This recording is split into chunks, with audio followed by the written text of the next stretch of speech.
Bayangkan jika naga bukan sekadar makhluk mitos. Bayangkan jika mereka masih hidup, bersembunyi di kedalaman bumi, di balik gunung-gunung terpencil yang tak pernah tersentuh.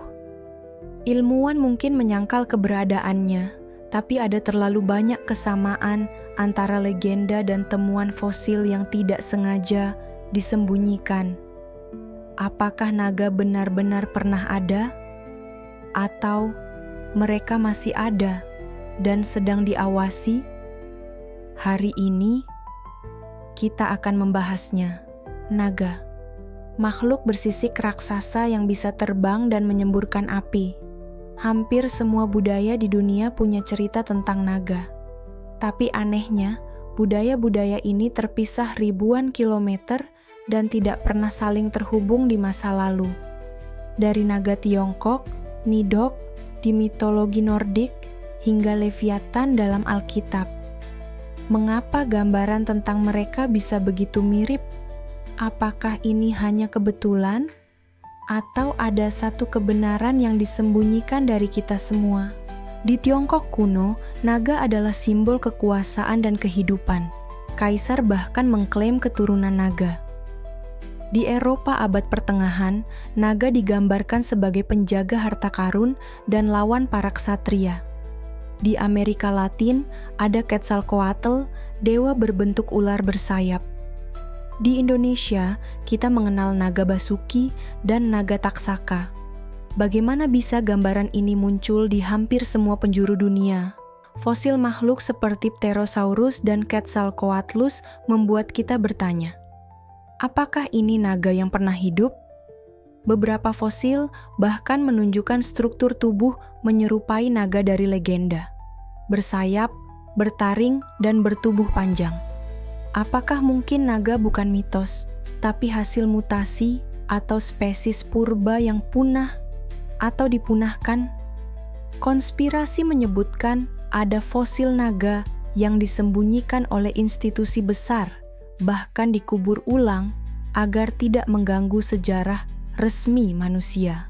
Ada desas-desus bahwa pemerintah dan organisasi besar menyembunyikan keberadaan spesies naga yang masih hidup. Area 51 diduga menyimpan bukan hanya UFO, tapi juga sisa-sisa makhluk purba yang tak bisa dijelaskan. Ada saksi mata yang mengaku melihat makhluk bersisik besar terbang di malam hari di pegunungan Ural, Rusia. Di Indonesia, ada laporan dari warga sekitar Merapi yang mengaku mendengar suara desisan besar dari kawah disertai cahaya aneh. Apakah ini naga atau sesuatu yang belum bisa dijelaskan oleh ilmu pengetahuan modern? Teori Hollow Earth atau bumi berongga menyebutkan bahwa di bawah tanah ada dunia tersembunyi. Beberapa peneliti alternatif percaya bahwa makhluk seperti naga tinggal di dunia bawah, keluar hanya ketika ada aktivitas vulkanik. Apakah kamu pernah bertanya, kenapa banyak legenda naga muncul dari gunung berapi? Seperti legenda Gunung Fuji, Merapi, atau bahkan Islandia?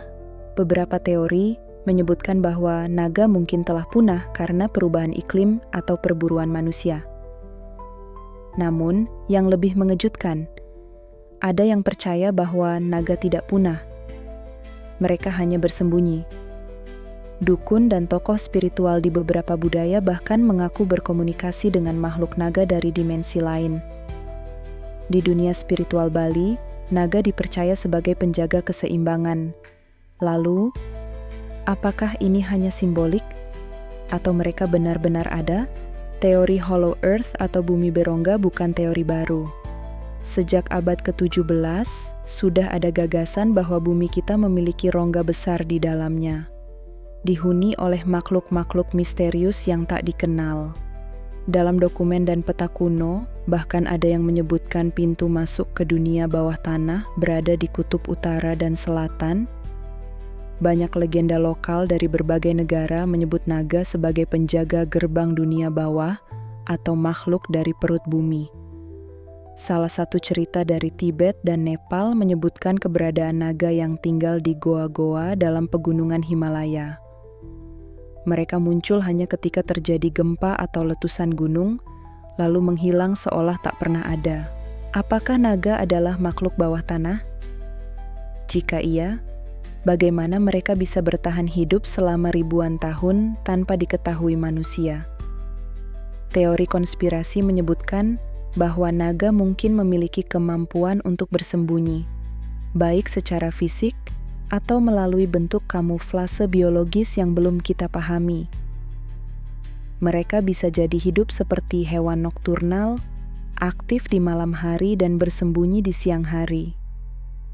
Atau mereka bukan makhluk biasa, tapi entitas interdimensi. Sekarang kita masuk ke wilayah yang lebih dalam. Beberapa peneliti UFO percaya bahwa naga bukan hanya makhluk purba, tetapi makhluk interdimensi. Mereka tidak berasal dari bumi kita, tapi dari lapisan realitas lain yang bisa bersinggungan dengan dunia kita melalui medan elektromagnetik tertentu, seperti di lokasi rawan gempa atau daerah berkabut. Apakah ini menjelaskan mengapa penampakan naga sering terjadi di tempat-tempat tertentu saja? Bahkan dalam manuskrip kuno dari Sumeria dan Babilonia, terdapat penggambaran makhluk bersayap dengan kemampuan muncul dan menghilang, menyerupai laporan penampakan modern. Ada satu teori menarik yang menyebutkan bahwa naga adalah bentuk kuno dari entitas yang kini kita sebut alien. Mereka turun ke bumi di masa lalu, disembah oleh manusia sebagai dewa, lalu menghilang. Tapi mereka tidak pernah benar-benar pergi, hanya bersembunyi. Kalau kita perhatikan, hampir semua peradaban kuno memiliki keterkaitan dengan sosok naga atau makhluk ular bersayap. Di Mesir kuno ada Apep, ular raksasa yang menjadi musuh dewa matahari Ra. Di Sumeria ada Tiamat, dewi laut yang digambarkan sebagai naga besar yang melahirkan para dewa dan manusia. Di India, terdapat naga Raja Vasuki, yang ikut serta dalam proses pengadukan lautan susu oleh para dewa dan asura. Di Indonesia sendiri, banyak kisah pewayangan dan legenda yang menyebutkan naga sebagai makhluk sakral, penjaga keseimbangan alam. Menariknya, naga bukan hanya digambarkan sebagai makhluk jahat. Dalam banyak kebudayaan Asia, mereka dianggap makhluk spiritual, bahkan pelindung. Apakah ini artinya naga pernah benar-benar berinteraksi dengan manusia? Mungkin bukan dalam bentuk fisik biasa, tapi dalam bentuk lain, spiritual, atau bahkan astral. Jadi, apakah naga itu nyata? Jika kita mengumpulkan semua cerita kuno, bukti arkeologis samar, penampakan modern, dan teori konspirasi, terbentuk satu pola besar yang sulit diabaikan. Terlalu banyak kesamaan antar budaya, terlalu banyak jejak yang mengarah ke kemungkinan bahwa naga pernah ada, atau masih ada. Mungkin mereka bukan seperti yang kita lihat di film, tidak selalu menyemburkan api atau terbang bebas di langit. Tapi mereka pernah menjadi bagian dari dunia ini. Atau bisa jadi, mereka bukan dari dunia ini, mereka dari tempat lain, dimensi lain, atau masa lalu yang tidak ingin diingat oleh sejarah. Apapun jawabannya, satu hal yang pasti. Dunia ini lebih luas, lebih misterius, dan lebih dalam daripada yang kita kira. Dan mungkin, hanya mungkin, saat kamu menatap langit malam yang kosong atau mendengar suara aneh dari hutan, kamu tidak sedang sendiri.